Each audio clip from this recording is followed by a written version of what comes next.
Hi everyone, and welcome back to Deck Tech. This week we're saddling up with the heir apparent to the expanded throne, Shadow Rider Calyrex VMAX. The basic idea is to get a bunch of Shadow Rider Calyrex VMAXs in play and use the Underworld Door ability to accelerate psychic energy to themselves, all the while drawing into resources off of its bonus effect. This lets you have access to a good portion of your deck throughout the game, provides pretty smooth damage ramping, and insulates you against hand disruption to a degree. And once you have a ton of psychic energy in play, you can usually two-shot or even one-shot everything out there with Max Geist. The V is actually also worth talking about here because it has two really good attacks, especially in an expanded context. Shadow Mist does a hearty 10 damage while locking your opponent out of playing special energies or stadiums from their hand on the following turn. This can outright lock up a number of decks in Expanded, especially if your opponent happened to whiff their turn 1 attachment. The other attack, Astral Barrage, lets you put 5 damage counters on any 2 Pokémon, which is actually really nice for trading evenly against something like Mad Party, for example, or skirting around invincibility effects on Pokemon like Decidueye. We've got a nice backup attacker in Gengar and Mimikyu Tag Team GX. Poltergeist can punish the opponent for loading up their hand and not playing down their trainers, and obviously Horror House GX is good at basically stealing an extra turn, which does make all the difference in the world when you're trying to hit Underworld doors over and over again. Oricorio is here specifically for the Mad Party matchup, and while, yes, Shadow Rider Calyrex V can theoretically handle that, I personally just prefer having access to a searchable hard counter in the deck. Wobbuffet is here to shut down any non-psychic abilities as long as it's in the active spot, which doesn't bother us in the slightest because this is a mono-psychic deck. Starting this card can actually brick a lot of decks outright, or buy you time to build up your Shadow Riders while, your opponent's busy trying to get this thing out of the way. It's also got a nice attack in Psychic Assault, which can make it a very cheap finisher against something that your VMAX just severely dented. And then we have Alolan Muk as our backup ability suppressor, though this one stops basic abilities, so that is something to be aware of since it'll shut down the Tapu Lele-GXs that we play in this deck. Still, once this is in play, it can destroy a ton of decks like Mew Mew, Mad Party, and much more. And as I mentioned just a second ago, we have 2 Tapu Lele-GX here to allow us to tutor our supporters from the deck. It's nice to use this from behind a Wobbuffet, but it actually has some additional value in this deck. You could turn this into a pretty solid attacker by accelerating to it with Underworld Door, allowing you to build up its energy drive attack. Or you could bring it up and use the Tapu Cure GX attack to totally heal 2 of your damaged VMAXs. Over to our supporter lineup, it's mostly focused on drawing and disrupting the opponent. Other Shadow Rider lists tend to max out on Professor Juniper or Sycamore, but I often feel like you end up burning valuable resources like energies or evolution pieces, and since we only run 1 Super Rod for recovery, it's rare that you're gonna get everything back. So I've opted for a 2-2-2 split of Juniper, N, and Marnie to focus on conserving resources a little bit more while also disrupting the opponent's hand, since you can usually draw out of your own Ns and Marnies thanks to Underworld Door. And we spice things up with a single Colress, which can add to your already absurd draw power, and honestly will usually get your board fully established after you've played it. Acerola is there alongside Scoop Up Cyclone to deny prizes, but it's also got the added bonus of letting you reset an Underworld Door. So let's say you have a damage VMAX in play and at least 1 basic energy in hand. You can use that damage VMAX's Underworld Door, then scoop it up, and as long as there's a V waiting to evolve up into the VMAX again, you just got yourself another use of Underworld Door, and now you have 3 additional basic energies in hand to potentially keep the chain going with your other Calyrexes. It's honestly stupid broken, and one of the few times I'd feel confident saying that, at least in the case of Scoop Up Cyclone, this might be a better choice for your ace spec than Computer Search, so, something to keep in mind. Oh, and Guzma is there to gust, and in particular, work around the fact that Calyrex can only accelerate to the bench, which is something you do have to be mindful of. And we of course back up those supporters with a fairly conservative 3 count of VS Seeker.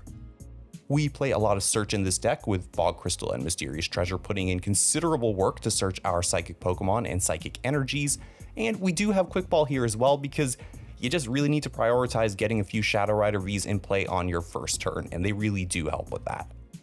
Floatstone is there to provide some mobility, especially to our sluggish support Pokemon like Alolan Muk and Wobbuffet, but also for evacuating damaged Calyrexes and working around Underworld Door's bench restriction.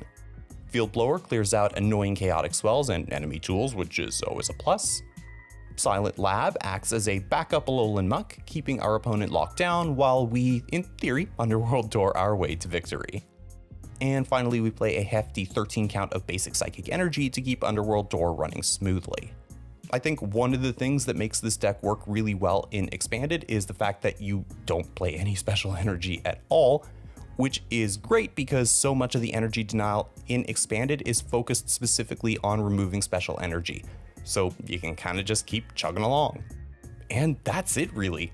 This deck is actually super straightforward, and I think as long as you play it with a slightly more conservative, measured approach, then you can eventually just snowball into an all-consuming avalanche against your opponent with gigantic max Geists, which is something I wish I could say about its icy brother in Expanded. But anyway, now that we know how the deck runs, let's gallop on over to the Expanded ladder and see if we can take the crown. Okay, everyone, we are heading into a match that ended up going a lot longer than I was expecting, especially when you see the combatants and consider the fact that this is the Expanded format. But I think it is probably the most interesting matchup I had while playing with this deck, and I think it's a great demonstration of how you want to run Shadow Rider Calyrex VMAX. It's a great illustration of why you want to kind of set the pace and just, build yourself up slowly until you're able to kind of just steamroll your opponent, which is pretty well contrasted by what my opponent is playing because, between the Mew deck box and the Genesect sleeves, well, they're playing Mew VMAX, which is Turbo Incarnate.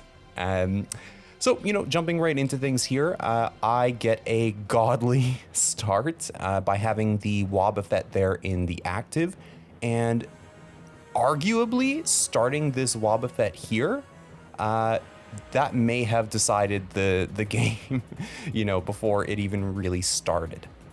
So, things are pretty good. I have a couple of Mysterious Treasures in hand. I would have much preferred that those be Fog Crystals, just because I'd like to save those for my VMAXs.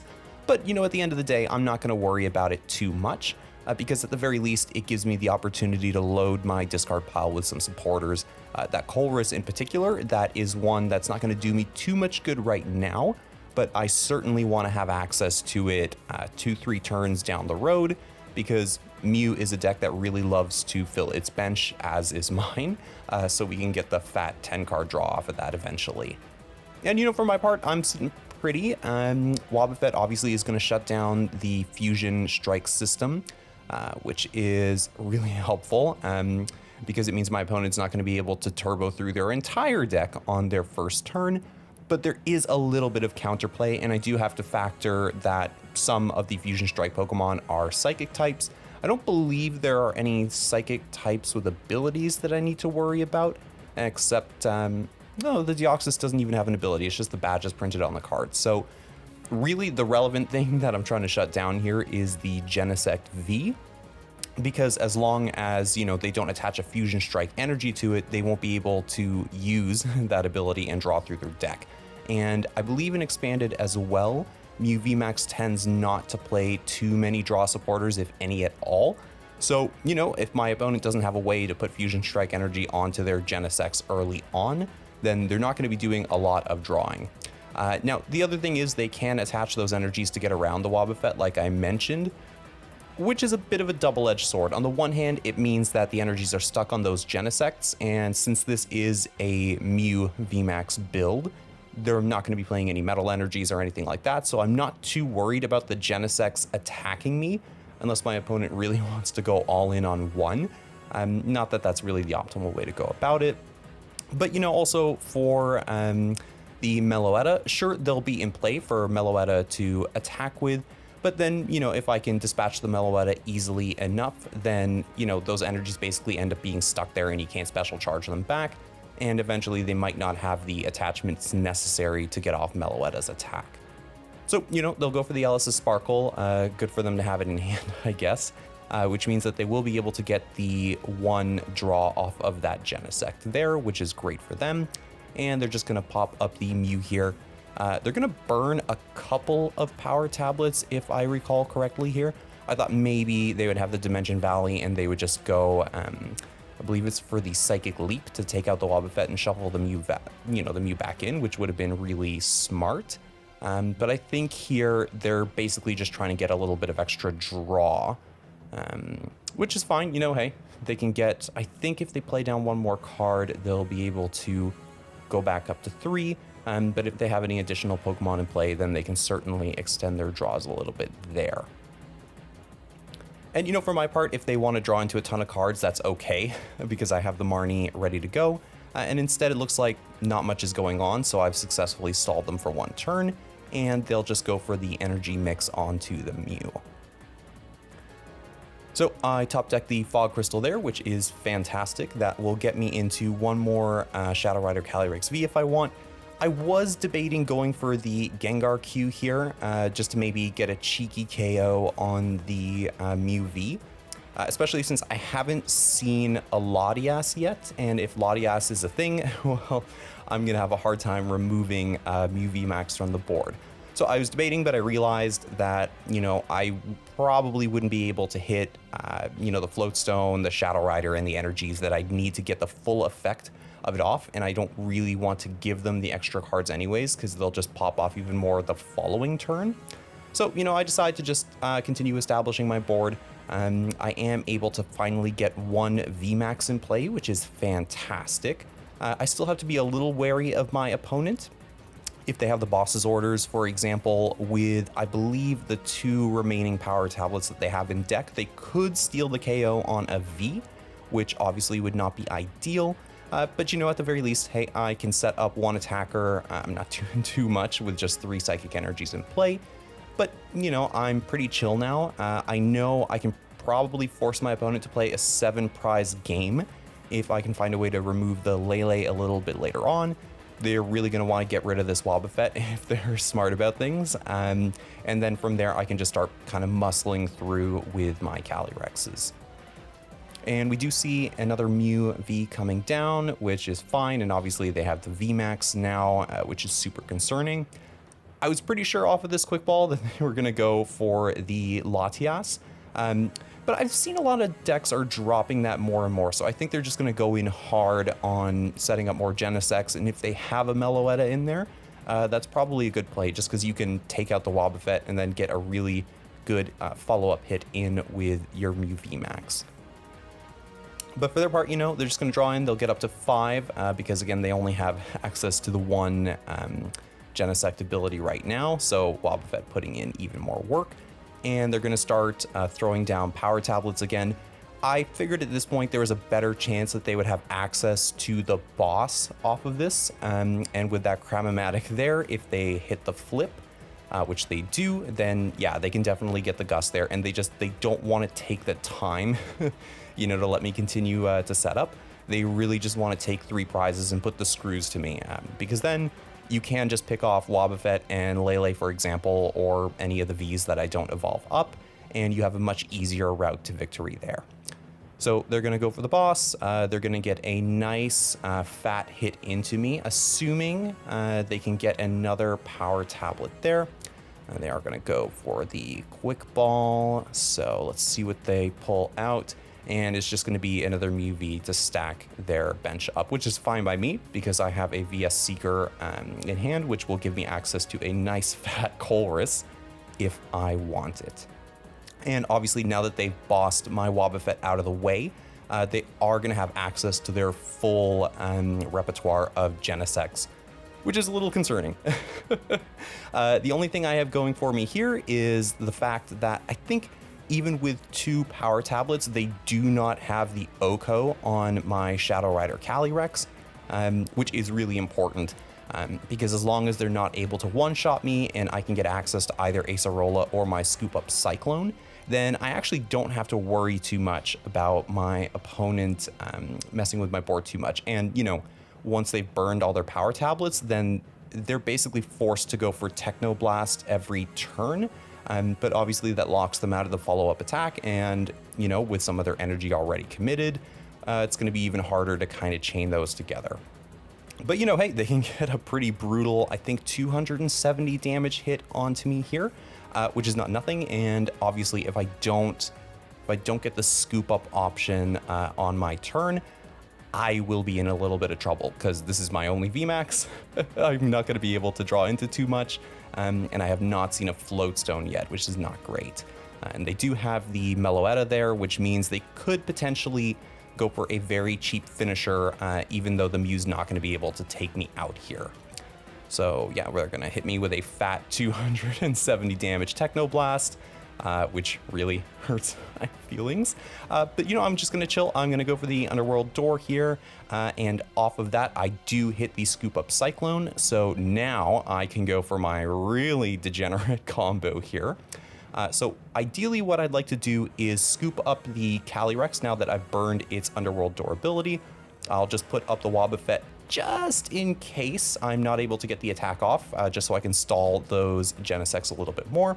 But now I can evolve up one of the Vs that was waiting on the bench. I can go for that Underworld Door there. And, you know, I don't have access to any other VMAXs there, so I'll just manually attach the energy.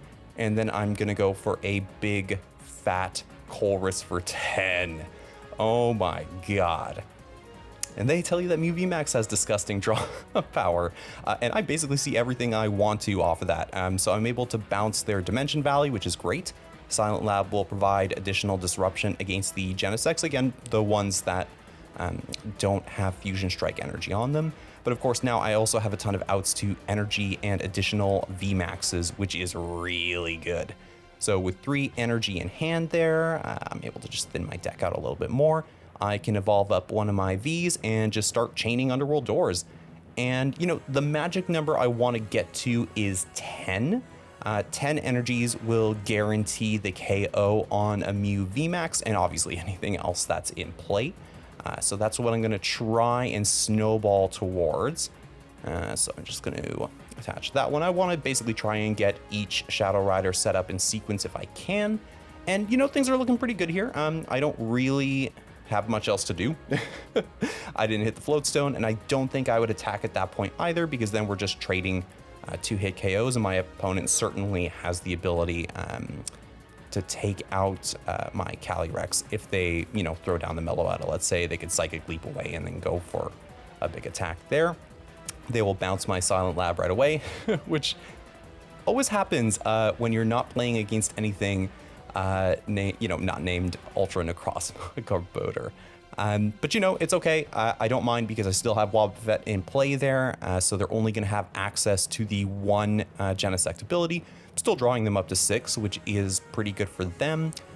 If they're smart, I think the thing to do here would be to retreat, into another Mew VMAX there, and with Dimension Valley, maybe just copy the Psychic Leap, because that will get them the KO on my Wobbuffet thanks to its Psychic Weakness. It'll shuffle back their Mew and some of the energy, and then obviously they can throw up something a little less valuable, like the benched Mew or one of the Genesects that they're not using anyways, for example. That would be one option, or, you know, if they can charge this one up, just go for the Max Miracle and take it out.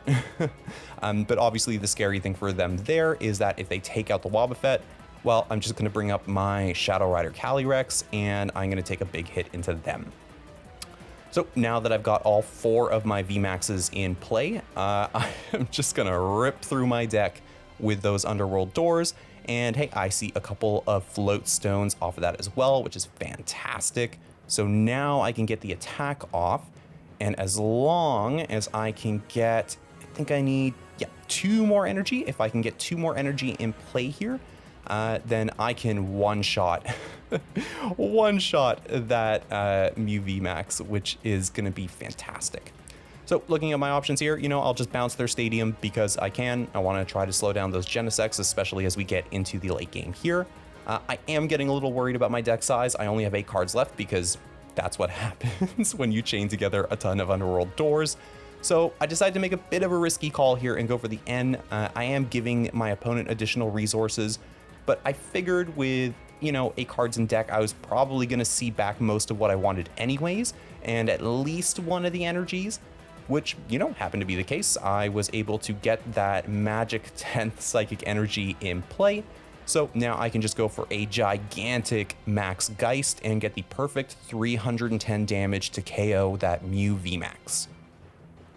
Now, I am still in a little bit of a dangerous spot here because if they do have N, for example, then they can kind of put the hurt on me there. They could certainly knock me down to 3 cards, and there's no guarantee that I'm going to hit one of my psychic energies or a supporter off of that. I've done my best to try and keep my resources in deck, especially the Professor's Researches, for example. And I always have the option to maybe retreat into one as well if I happen to draw into a Float Stone. But I am worried about the Gengar Q and the Alolan Muk there because, well, if I draw into them, there's not much they're going to be doing for me there. The only thing, that I'm, pretty secure in is the fact that they're not going to be able to one-shot me. Again, they're going to have to rely on Techno Blast. They could go for Meloetta's attack, but even then, that's not going to one-shot me because they've burned all of their power tablets. So really, from my point of view, it's just a question of avoiding the 2-shot. And obviously, as long as I can keep my energy intact, like if I don't have to somehow scoop up my Calyrex and shuffle all the energies back, I should be okay as well. So my opponent does actually have the boss. They could totally take a cheap KO here on my Tapu Lele-GX. Why not? Get some prizes. But obviously they're in the awkward spot because then I'm just going to return the KO on the Mew VMAX there. You could certainly damage it, just set it up for the KO a little bit later if you want. I can't really get any value out of it anyways. I can't attach enough to attack with Energy Drive, and I can't Tapu Cure. So it might just be for my opponent to kind of leave me stuck in the active there, but they have to know with the big hand that I have access to and how small my deck is, I'm probably going to have a switching out here. But hey, good for them. They're able to bounce the Silent Lab as well, which will give them access to their full repertoire of Genesects again, because, Wobbuffet's not active. And they can really try and just draw, into some kind of answer here. But it's a tough spot, right? If they don't have an additional Ellis' Sparkle, and I guess maybe a special charge? I can't recall how many Fusion Strike energies I've taken off the board, if any. They could still get a pretty good attack here if they wanted to. But aside from that, I don't know that there's much else that they can do. And now that they've attached manually to that Mew, they won't be able to, outside of an Ellis' Sparkle, attack with the Meloetta. And actually, now that I think about it, Ellis' Sparkle is not going to be an option because they just bossed up my Tapu Lele. So really, I don't have to worry about anything. They can take the KO if they want. I don't care. Get my Tapu Lele out of the way so I can get my revenge attack off. And they're just shuffling their deck around with a Rotom Phone. I think they're just digging for Annie out to this situation. I think if they hadn't bossed, an N might have been good. They could have retreated into the Meloetta, for example, and just let me take an insignificant prize and, hope that maybe I bricked off of that. But really, there's not too much going on. They'll just burn the switch there, draw into a few extra cards, presumably, just to try and hopefully see the answer that they shuffled for with the Rotom Phone. But they actually just end up going for the Max Miracle, which, okay, yep, apply some pressure if you want. But let's be honest, I don't even have to do this here. But, I just want to drag the game out a little longer, I guess. I have my Float Stones in hand, so, with the Underworld doors there, I think I have almost all of my energy in play, and I can go for an absolutely filthy Max Geist to 6-0 the Mew VMAX.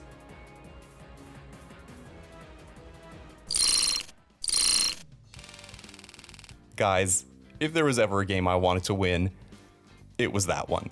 And my god, we even got a decently long game out of it with a bit of back and forth.